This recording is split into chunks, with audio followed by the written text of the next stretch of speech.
सूखी रोटी और एक माँ का आंचल। पुराने जमाने की बात है। नूरपुर नाम का एक छोटा सा गांव था, जहां एक टूटी फूटी झोपड़ी में हलीमा बीबी अपनी 2 मासूम बेटियों 9 साल की शगुफ्ता और 5 साल की आलिशा के साथ रहती थी। सालों पहले उसके शौहर का इंतकाल हो गया था और वो पीछे छोड़ गए थे सिर्फ कर्ज, आंसू और ये 2 मासूम बच्चियां। हलीमा सिलाई बुनाई का काम जानती थी, लेकिन गांव छोटा होने के कारण काम कम ही मिल पाता था। कई बार तो 3-3 दिन बिना किसी कमाई के बीत जाते। अक्सर भूख से बेहाल शगुफ्ता अपनी माँ से पूछती, अम्मी आज कुछ मीठा मिलेगा क्या? हलीमा मुस्कुराकर जवाब देती, हाँ बेटा, इंशाअल्लाह कल आएगा। मगर वो कल हर रोज टलती जाती। एक दिन कई दिनों की भूख के बाद हलीमा मस्जिद के कोने में बैठी रो रही थी। नमाजियों के जाने के बाद उसने आसमान की तरफ देखा और आंसुओं से भरी आवाज में कहा, या रब्बी, मैं सब्र कर लूंगी, लेकिन मेरी बच्चियां मासूम हैं, तू तो रहमान और करीम है, अब और इम्तिहान न ले। उसी रात मूसलाधार बारिश होने लगी। ठंडी हवा से झोपड़ी कांप रही थी। बच्चियां माँ के आंचल में डुबकी हुई थीं। तभी बाहर से हल्की सी मेमे की आवाज आई।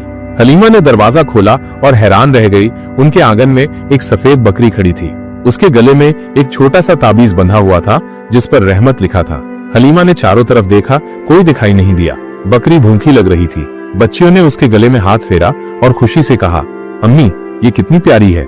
हलीमा अंदर से सूखी रोटी का एक टुकड़ा लाई और बकरी को खिलाया। आश्चर्य की बात थी कि बकरी चुपचाप बैठ गई, मानो वो बरसों से इसी घर की सदस्य हो। अगली सुबह जब हलीमा ने पुराने लोटे में थोड़ा पानी भरा और बकरी के पास गई, तो बकरी ने दूध देना शुरू कर दिया। इतना दूध कि बच्चियां पेट भरकर पी सके और थोड़ा पड़ोस की जमीला आंटी की बीमार बेटी को भी दिया जा सके। हलीमा की आंखों से आंसू बह निकले। या अल्लाह, तूने सच में सुन ली। अब हर सुबह बकरी दूध देती। बच्चियां तंदुरुस्त होने लगी। हलीमा थोड़ा लोगों को देने लगी। गांव में सबको इस बकरी की बात पता चलने लगी, लेकिन कुछ लोग जलने लगे, खास तौर पर खालिद मियां, जो दूध बेचा करते थे। गरीब औरत एक बकरी से बाजार की रोटियां खा रही है, उन्होंने चिढ़कर कहा। एक सुबह जब हलीमा नमाज पढ़ रही थी, कुछ लोग आंगन में आए। खालिद मियां भी उनके साथ थे। उन्होंने कहा, ये बकरी मेरी है, हफ्तों से खोई हुई है, देखो इसकी गर्दन पर सफेद निशान। बकरी घबरा गई। हलीमा कुछ कहती, उससे पहले ही खालिद मियां ने उसे पकड़कर रस्सी से बांध दिया। शगुफ्ता और आलिशा चीखने लगी, नहीं, ये हमारी बकरी है। हलीमा हाथ जोड़कर कहने लगी, अल्लाह की कसम, ये हमें यूं ही मिली थी, न हमने चुराई न छिपाई। मगर किसी ने नहीं सुना। खालिद मियां बकरी को घसीट कर ले जाने लगे। तभी बकरी ने एक अजीब आवाज निकाली, जोर से महमे की पुकार, जैसे किसी इंसानी दर्द से लिपटी हो। एक तेज हवा चली। आसमान पर बादल छा गए। गांव के सब लोग बाहर आ गए। बकरी ने अचानक पीछे मुड़कर हलीमा की ओर देखा। उसकी आंखों में आंसू थे और तभी उसके गले से लटकते ताबीज की डोरी खुल गई और जमीन पर गिर पड़ी। हलीमा ने ताबीज उठाया और उसे खोला। अंदर एक चिट्ठी थी।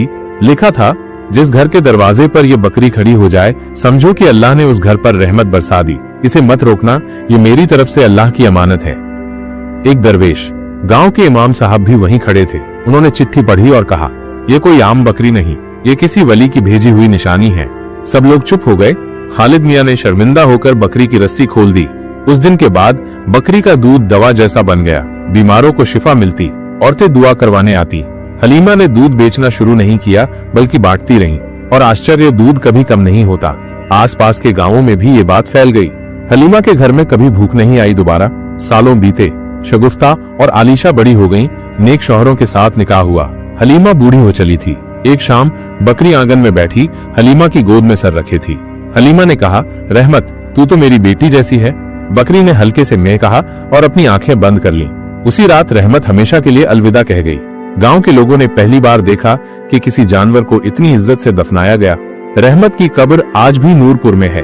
लोग हर शुक्रवार फूल लेकर आते हैं। जब भी कोई परेशान होता है, वो रहमत की कब्र के पास बैठकर कहता है, बेकस माँ की बकरी, अब भी हमारी रहमत है।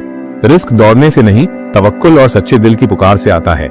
जब कोई माँ अल्लाह से रोकर दुआ करे, तो रहमत बकरी बनकर भी उतर सकती है।